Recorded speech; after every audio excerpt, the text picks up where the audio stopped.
Alors, cette question des rapports entre les deux maréchaux de France, entre Lyautey et Pétain, en 1925, au pic de la crise Rifaine, est tout à fait intéressante, comme vous le signalez, comme vous le disiez, Monsieur le Président, puisque on peut même se poser la question, est-ce que ça ne correspond pas, en fait, à une rupture dans le type de relation que la métropole peut entretenir avec le protectorat du Maroc, avec le sultanat. À la fois dans la relation affective de la France et du Maroc, mais bien sûr, peut-être d'abord dans la relation politique.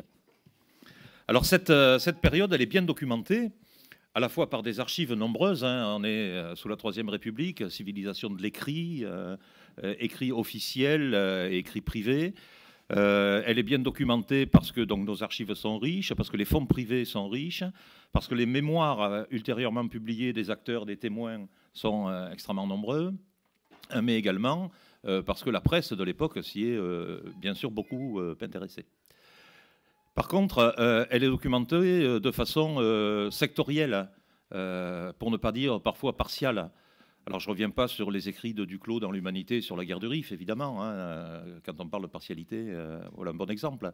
Mais même de façon plus douce, on parlerait aujourd'hui de soft, même de façon plus discrète, une partialité qui est évidente. Et en particulier, lorsqu'on essaye de creuser cette question des relations entre les deux maréchaux de France. Et puis, il y a un autre facteur qu'il faut prendre en compte avant le départ, qui est que Lyautey lui-même a beaucoup publié, a beaucoup écrit. Il entretient une très riche et nombreuse correspondance avec d'éminents destinataires, avec d'éminents correspondants, alors qu'à contrario, Pétain est une toute autre personnalité qui a laissé très peu d'écrits personnels et qui a, dans ses relations, je dirais, avec des tiers, presque des relations d'état-major, la plupart de ces correspondances ressemblent à des comptes rendus d'état-major. Donc on est vraiment là face à un déséquilibre, si j'ose dire. C'est très documenté du côté de Lyautey et des hagiographes et des biographes ultérieurs de Lyautey, auxquels, vous le savez, de nombreux livres ont été consacrés. C'est beaucoup plus fragmentaire du côté de Pétain. Alors il s'agit donc de faire un petit peu la synthèse de tout ça, et puis de se demander ce qui, en 1925, sépare, je ne vais pas faire durer le suspense, parce qu'évidemment, il y a d'énormes différences, ce qui, en 1925, sépare les deux maréchaux de France. Quelle est la situation du Maroc à ce moment-là?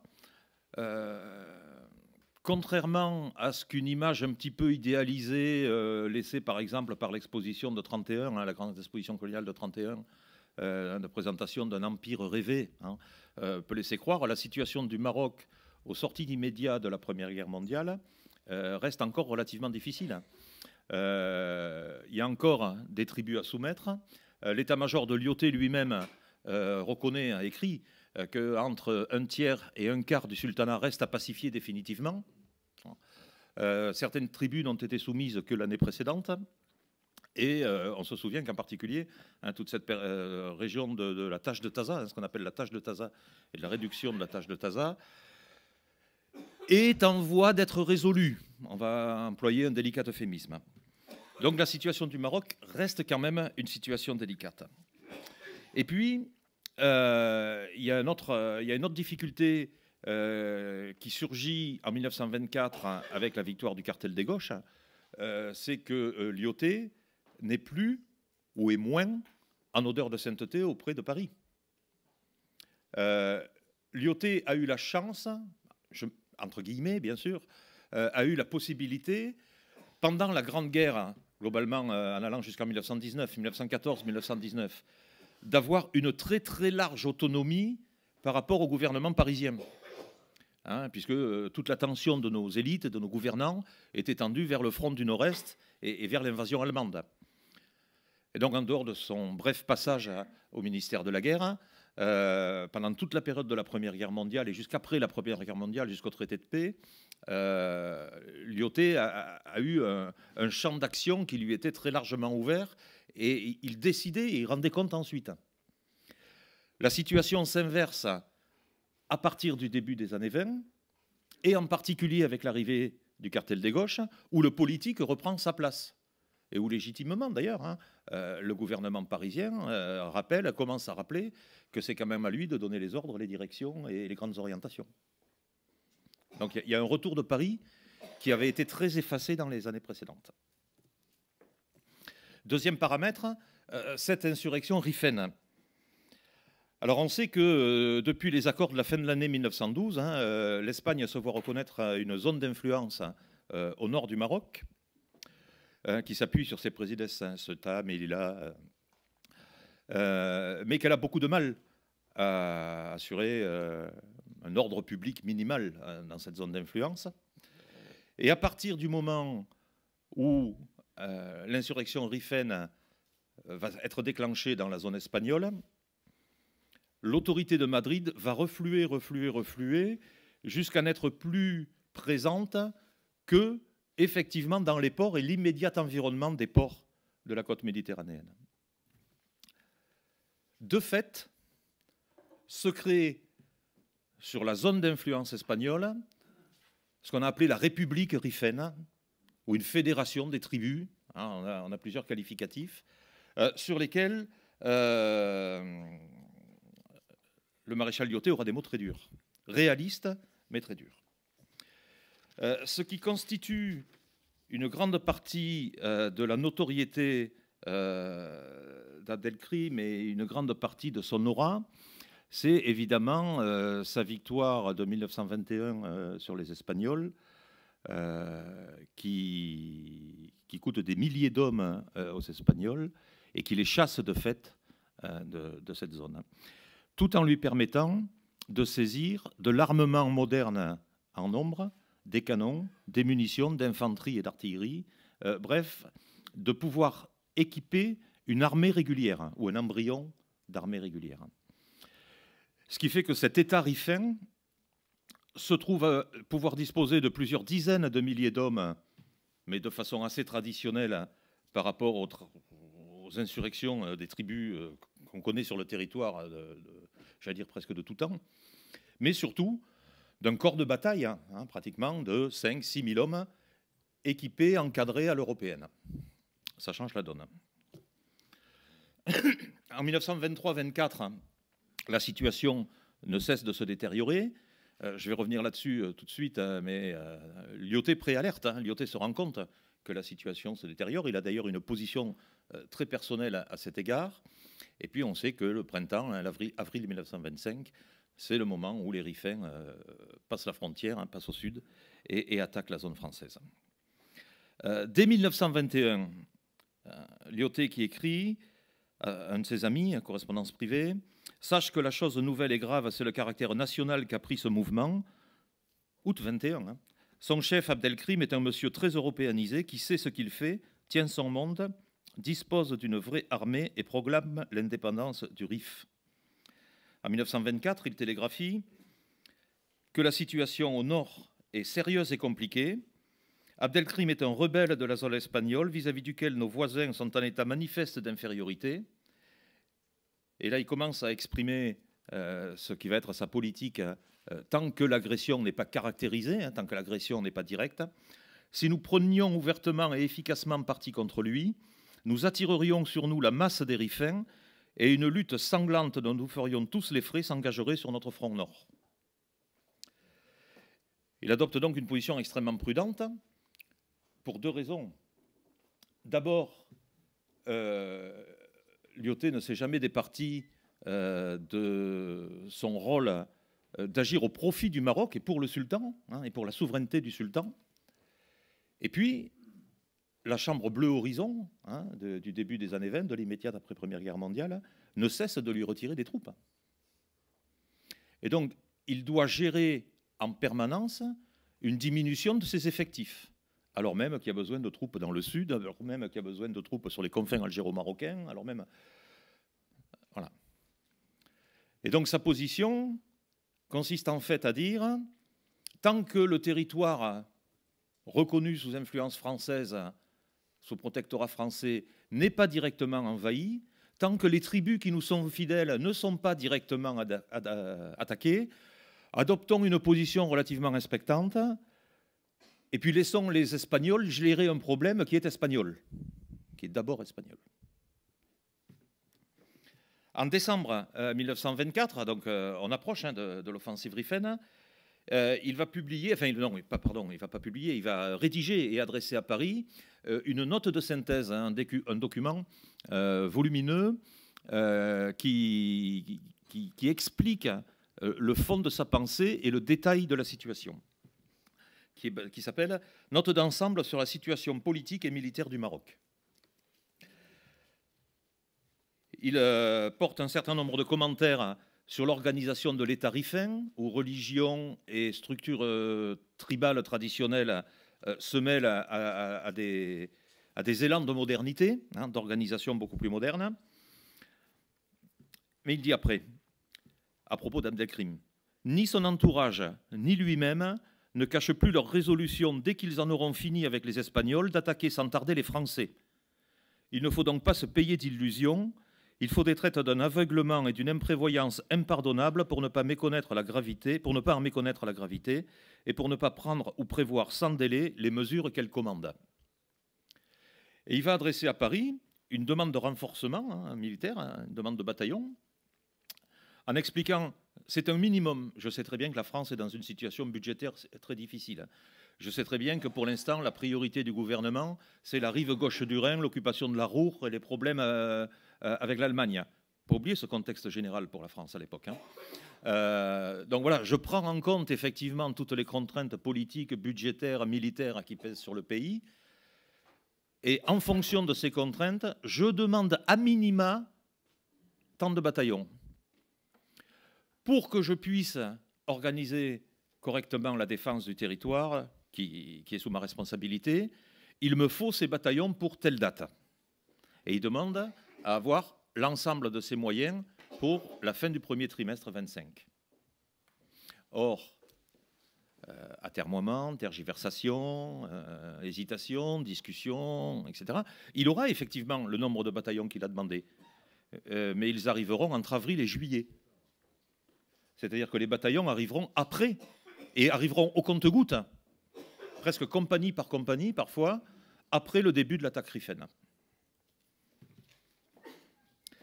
Par ailleurs, dernier élément d'environnement, cet État rifin bénéficie, vous l'évoquiez, Monsieur le Président, dans votre propos introductif ce matin, bénéficie à l'échelle mondiale d'une audience qu'aucune révolte traditionnelle n'avait pu avoir. Alors on a bien sûr le Comintern et la jeune URSS qui, à travers ses différents partis communistes ou sections nationales de l'internationale communiste, comme on les appelle à l'époque, soutient la cause rifaine. Mais on a également au Caire le mouvement nationaliste arabe. Et on a des propos extrêmement virulents qui sont portés contre la France à partir du Caire. Mais on a également à partir des Indes britanniques, où le mouvement nationaliste ne cesse de croître depuis la Première Guerre mondiale. Mais on a également à partir des États-Unis, au nom du droit des peuples à disposer d'eux-mêmes, au nom de l'autodétermination, etc., etc.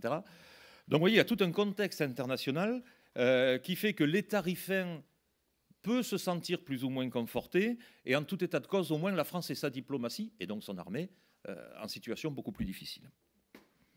Enfin, je l'évoquais tout à l'heure, et j'en viens à Pétain, je l'évoquais tout à l'heure, il ne faut pas oublier ce basculement de majorité entre la Chambre bleue Horizon et le cartel des gauches en 24. L'une des premières décisions votées par la Chambre du cartel des gauches, c'est une loi nominative, il n'y en a pas beaucoup, rétablissant sans limite de durée, en situation d'activité, le général Sarraï pour l'envoyer au Levant. Sarraï, c'est le général républicain dans toute son expression de l'époque, et son expression militante de l'époque. Parce qu'entre 19 et 24, Sarraï, il a été candidat aux législatives pour le Parti socialiste, ou les différentes variantes de Parti socialiste unifié. Il a été vice-président de la Ligue des droits de l'homme, il a été, etc. Donc il a eu toute une activité politique très marquée dans l'immédiate après-Première Guerre mondiale. Et une des premières lois que vote le cartel des gauches, c'est celle-là. le rétablir sans limite d'âge en situation d'activité. Et vous faites tout de suite le lien, le parallèle ou la comparaison entre les personnalités de Sarail et de Lyautey, et vous voyez bien qu'évidemment, à contrario, Lyautey ne peut pas être, pardonnez-moi l'expression, dans les petits papiers du gouvernement, du nouveau gouvernement. D'autant moins que Painlevé joue un rôle éminent dans ce gouvernement, il va être président du Conseil. Et Painlevé, c'est lui qui publie le livre « Comment j'ai nommé Pétain ». Et là, il parle de 1917. Et Pétain, à l'époque, c'est alors beaucoup moins connoté, évidemment, que Sarail, beaucoup moins militant que Sarail, mais c'est un général républicain bon cru, radical socialiste compatible, pour résumer. Et donc, bien évidemment, le fait que le même Painlevé, qui a tout fait pour nommer Pétain en 17, le choisisse en 1925 pour aller, entre guillemets, rétablir la situation au Maroc, est lourd de sens sur les choix gouvernementaux. Alors Lyautey, mis sur la touche, point d'interrogation. Il faut relativiser les choses, il faut faire la part des choses. Lyautey est à cette époque très fatigué déjà, vous le savez bien. Hein. Il a été opéré à 2 reprises en France les années précédentes. Depuis 1923 de mémoire, il a demandé à plusieurs reprises à être relevé de ses fonctions, à être remplacé dans ses responsabilités au Maroc. Et il écrit « Du fait de mon âge, des accidents de santé que j'ai subis, mes forces pouvaient me trahir soudainement. »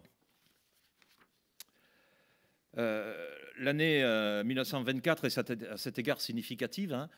Il va changer à plusieurs reprises les propositions qu'il adresse au gouvernement, hein, entre le mois de juin et le mois de juillet. En juin, le 7 juin, il demande un adjoint. Hein. Je crois qu'il est de la plus élémentaire sagesse de prévoir un adlatus à mettre auprès de moi. Le 14, il souhaite la désignation d'un successeur. Le 16, la mise à sa disposition d'un officier général. Le 20, il confirme cette demande, mais sans qu'il soit précisé que cet officier général commanderait le front nord à ouvrir.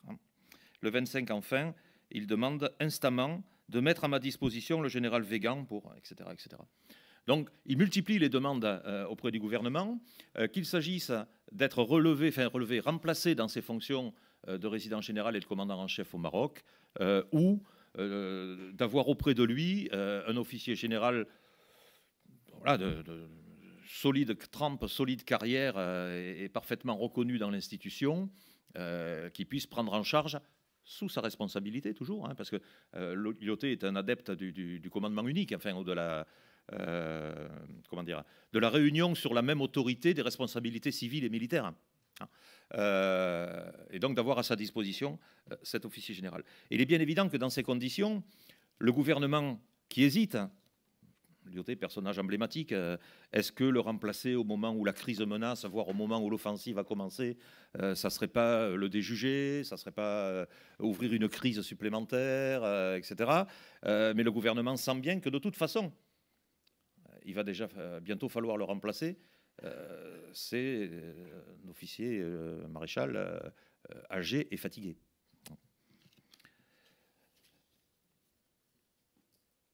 C'est Painlevé hein, qui lui écrit au mois de juillet, un chef tel que vous, chargé d'un tel passé, un maréchal de France, n'abandonne pas son poste à l'heure où le danger menace encore. Sur la sincérité du propos de Painlevé, on pourrait sûrement épiloguer. Toujours est-il qu'il l'écrit. Hein. Alors il y a une phase d'intermède hein, qui est l'arrivée du général Nolin à l'été 25. Et là, les témoignages concordent, hein, d'un côté comme de l'autre. Hein. Nolin qui arrive avec des plans préparés de Paris et appliqués. Alors là aussi, on change de regard sur la situation du RIF. C'est plus Lyautey avec son état-major qui est supposé mettre en œuvre et prendre des décisions. Nolin arrive avec un plan préparé à l'état-major général à Paris. Lyautey le convainc, là aussi, les témoignages concordent. Hein, finalement, il le maroquinise. Hein, il lui passe un vernis d'ancien marocain et il arrive à le convaincre. Il n'empêche que Nolin ne reste pas seul bien longtemps, que Pétain arrive pour une première mission, repart, et puis finalement revient. Et vous avez sûrement lu les descriptions qui sont faites par différents acteurs ou par différents témoins des premières rencontres entre les deux maréchaux. Le terme qui revient le plus souvent, c'est glacial. J'ai un des récits là, qui est ici. À ses yeux, c'était aussi donné à l'ensemble du Maroc l'impression que les deux maréchaux se tenaient la main pour poursuivre une œuvre commune. Point de suspension. Monsieur le maréchal, répond Pétain, je suis venu ici pour commander les troupes. Vous êtes le résident général. Si je restais avec vous, personne ne comprendrait la présence de deux maréchaux à Rabat. Je commande les troupes, je vais m'installer dans la zone des opérations à Meknès, où je serai sûrement très bien. Vous, vous faites de la politique, je fais de la stratégie.